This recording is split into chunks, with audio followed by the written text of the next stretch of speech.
Everybody. We are back here with physics, and today we will deal with the topic laws of motion. The laws of motion generally was studied by Newton, and the three laws of motion were given by Newton. We are having three laws of motion. So first, before studying these laws of motion, we need to study two terms. These two terms are rest and motion. Newton said that these two terms are relative to each other. That means they are related. They are not single terms. Rest is single, motion is single. No, they are relative terms. How? So let us study what is rest and what is motion. An object, any object is said to be at rest if it does not changes its position with respect to immediate surroundings. Immediate surrounding means, if let us say I am standing here and I am holding a pen. If I keep up this pen somewhere on the table and I do not disturb the same pen, right, then this pen will be called as in the state of rest with respect to the immediate surroundings, because the surrounding is also not changing, the pen is also not changing the position, right? And what is the state of motion? The state of motion is said to be there when the object changes its position with respect to surroundings. To understand it better, let us take one example, right? We are taking the example of compartment of a train. This is a train and this is a compartment of train, and this is a platform outside. Some passengers are sitting inside the train, right? And some of the passengers are standing outside on the platform. The passengers sitting inside the train is moving in the forward direction with some velocity 75 km per hour. The passengers inside the train are moving, right, with respect to the passengers outside on the platform. The person standing outside, what will he will see inside? He will see that the passengers A, B and C, they are also moving in the forward direction with the same speed of train. The speed of train is 75 km per hour. So the speed of passenger A, passenger B and passenger C will also be same, 75 km per hour, according to the passengers on the platform. But when we take the situation inside the train, inside the compartment, the passengers A and B, they are sitting. So what A sees, A is watching like B is at rest, right? And what B is watching, B is watching A is also at rest. So rest and motion are relative. It depends on the immediate surroundings, right?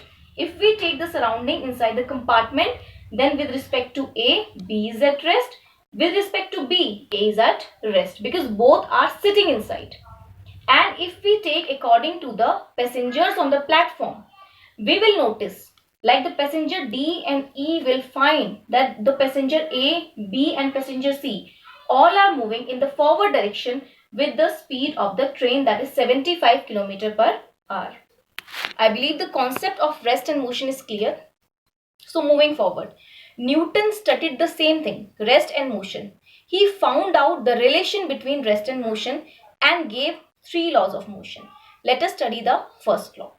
The first law of Newton says that a body at rest will remain at the state of rest, and a body in motion will continue in the state of motion in the same direction with same speed unless an external force changes its state of rest or motion. So let us analyze the same thing. What is Newton's first law? It is saying that first law says that an object or a body at rest remains at rest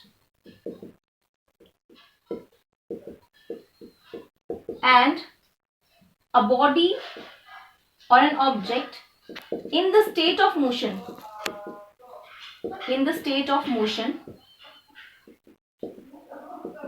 will continue the same motion, the motion with same speed that it was having in same direction unless what? Unless an external force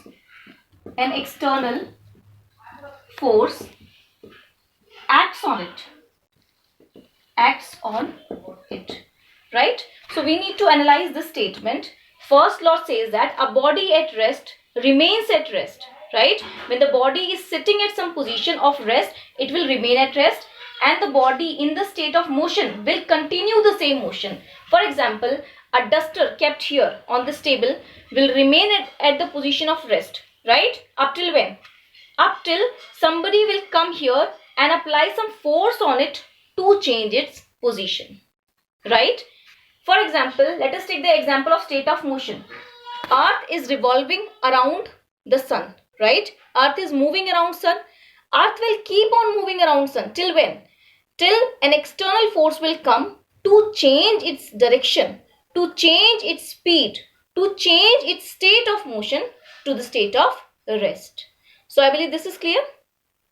If this is clear, so what was the outcome of first law? The outcome of first law was it told us the tendency not to change, which we call inertia.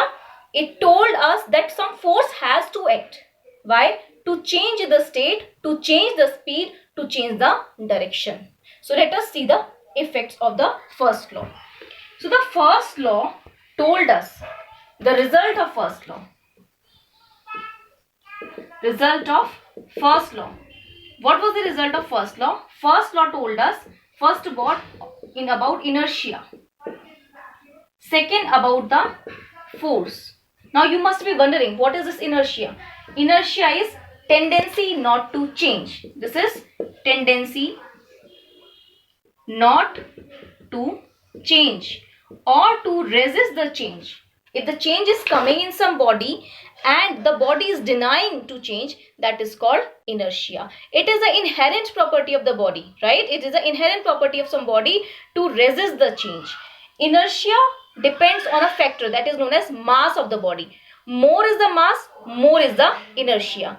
Let us take one example to understand this. We are having two balls, one cricket ball and a tennis ball. Think, which one is more massive? Obviously, cricket ball is more massive. So, cricket ball will have more inertia. Inertia means more tendency to resist the change. If some change is coming by an external force, then the cricket ball have more tendency to resist that change as compared to tennis ball.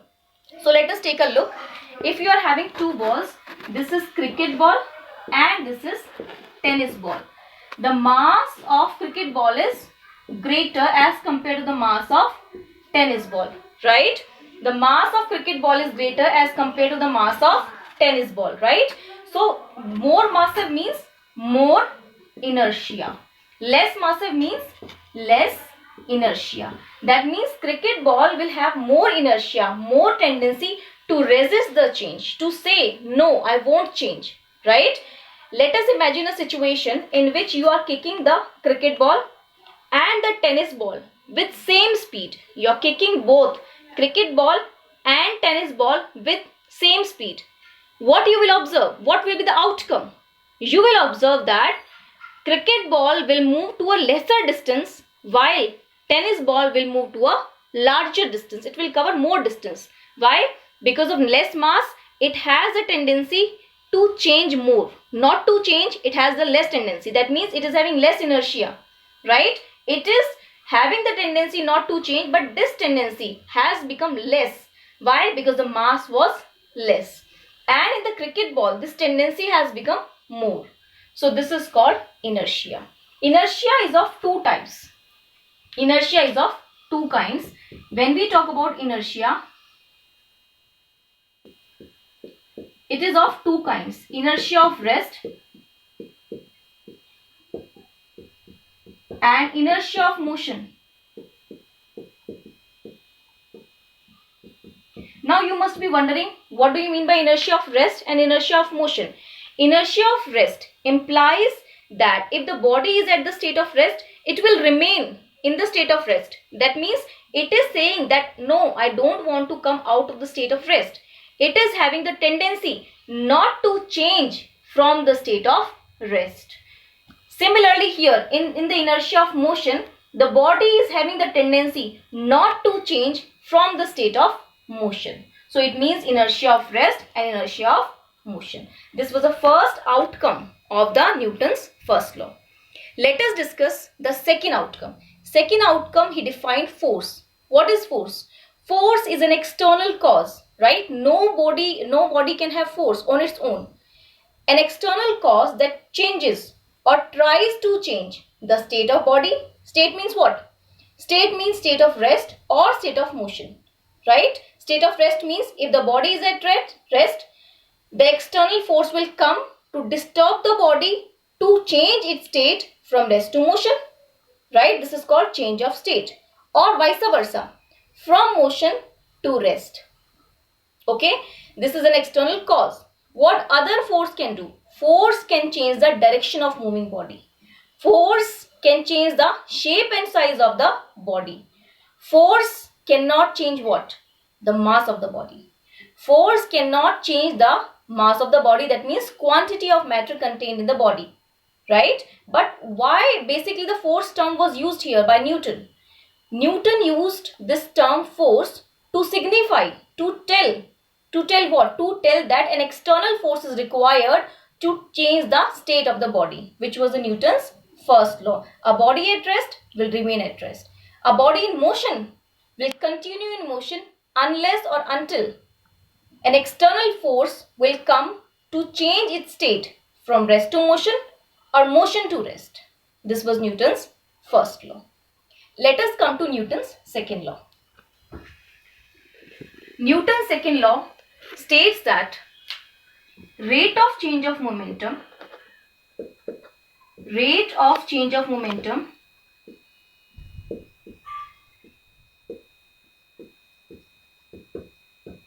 is directly proportional to applied force. Now we know what is force from Newton's first law. You must be wondering, what is momentum? Momentum is defined as product of mass and velocity of the body. It is defined as the product of mass and velocity of the body, right? The symbol of momentum is P, symbol of mass is M, symbol of velocity is V. So momentum is P is equal to M into V. Momentum is a vector quantity. What is a vector quantity? Any quantity that has direction as well as magnitude is known as a vector quantity. What do you mean by direction and magnitude? If I am saying momentum is a vector quantity, that means whenever I will write about momentum, I will say a body is having momentum, let us, for example, 2 kilogram meter per second in east, right? That means I am telling about magnitude, I am telling about the direction. That is called the vector quantity. Let us understand more about this momentum. Momentum, in addition being a vector quantity, the SI unit of it is kilogram meter per second. How? The SI unit is this much. How? Mass, we use the unit kilogram in the SI system. For velocity, we use the unit meter per second. So we have got for momentum, the SI unit is kilogram meter per second. If we talk about the CGS unit of momentum is gram centimeter per second. I believe this is easy to understand. Let us move towards understanding the second law. It states that rate of change of momentum is directly proportional to applied force. Now we know what is momentum. Any body that has mass and moves with some velocity, right? It is said to gain the momentum part. Now let us see the second law. Second law says the rate of change of momentum. Rate of change. Now we have to find out rate of change of momentum. Rate of change of momentum. Right? So what is rate? Rate means if some quantity is divided by time. So what is this rate of change of momentum? Rate of change of momentum means when change of momentum is divided by time. So I can say change means delta, momentum means P divided by time. I said rate means the quantity is divided by time. Which quantity? The defined quantity. It is saying here change of momentum. So this quantity is divided by time. So what is change of momentum? Change means delta, momentum means P. So delta P divided by T. Now let us see what is delta P. Delta means change, P means mv, mass into velocity. Divide by time. Now we have to see the situation. Change. What is changing? We say that mass. Mass is a constant quantity. By what? We know that law of conservation of mass states that mass can neither be created nor be destroyed. That means mass is a constant quantity. There can be no change in the mass. So if I write delta m, it will be a wrong statement. So what I will write? I will write, instead of this, I will write here m delta v, because velocity can change, right? Imagine you are driving a car, a scooter, right, with a velocity 20 meter per second, right, and you are accelerating. Now you are changing the speed to 40 meter per second to 60 meter per second. That means now you are changing the velocity, whereas mass you cannot change it. Moving on, change in velocity, it means you are changing the velocity from final to initial. You were having some velocity 20 meter per second. You went on to some other velocity 40 meter per second. This is called change in velocity, right? So now what do we call this statement? This statement we call acceleration, right? V minus u upon t. This is known as acceleration. So what we have got here, in short, we have got delta p upon t is equal to ma. We have got the result. Delta p upon t is equal to ma.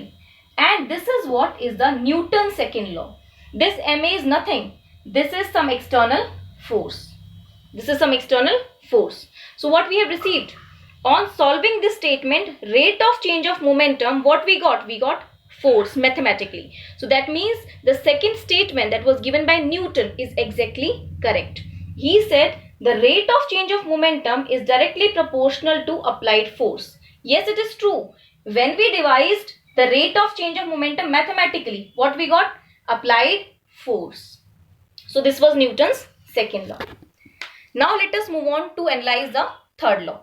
According to Newton's third law, to every action in this universe, there is a reaction. There is a reaction. Due to this reaction, you might get a balanced force. Due to this reaction, you might get a unbalanced force. Let us see how. So the third law says to every action, there is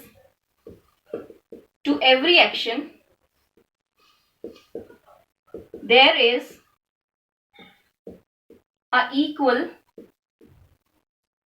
and opposite reaction, right? That means whenever you will apply some action, you will do some action, you will get a reaction. How come? See, let us imagine there is a table, okay? On this table, a book is kept. This is a book, right? Imagine this is a heavy book, right? This is a heavy book. So in this book, because it is heavy, right? If it is not kept on table, you keep it on air, right? You keep the book in the air. You leave the book. What will happen? It will go down. The book will go down. Why? Because of gravity, right? Because of acceleration due to gravity, it will go down, right? The earth is attracting this book down, okay? Because of its massiveness, because of its strength or quantity of matter contained in it, because of its mass, right? Okay, so now let us see from the center of gravity of this book, right? What force is acting downward?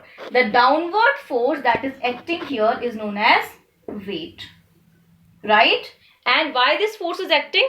This force is acting because of the mass of the object, right? So this is called action force. This is called action force, right? And what will be the reaction then? The reaction will be opposite. See here, to every action there is an equal and opposite reaction. If action is downwards, the reaction will be surely upwards, right? So upward, we have what force? Reaction force, right? Upwards, what force we do have? We have a reaction force upwards, right? In different cases, the reaction force is different. Right now, we are saying that book is simply kept on table, right? The book is simply kept on table. So that upward force will be called normal reaction force because it is acting at an angle of 90 degree. That is why we call it normal reaction force. Imagine a situation wherein you are having some wooden block tied to a string, right? Wooden block, a heavy massive wooden block tied to a string, and then you have hanged it somewhere with the help of some rigid support, right? So what forces you can expect there? Let us have a look. So in this case, when you are having a wooden block tied to a string, right, it is very massive. So because of mass, downwards, which force will act? The force acting downward will again be the weight, which is equal to mg, right? Upwards, what will act upwards? Upwards will be the reaction force. And what is the name of this reaction force here? Because it is an elastic body, string, right? In cases of string, threads, the reaction force, the name of the reaction force is tension, right? So I believe the Newton's third law is also clear to you all. To every action, there is some equal and opposite reaction. I hope this video proves useful to you to utilize your concepts of rest and motion. Thank you.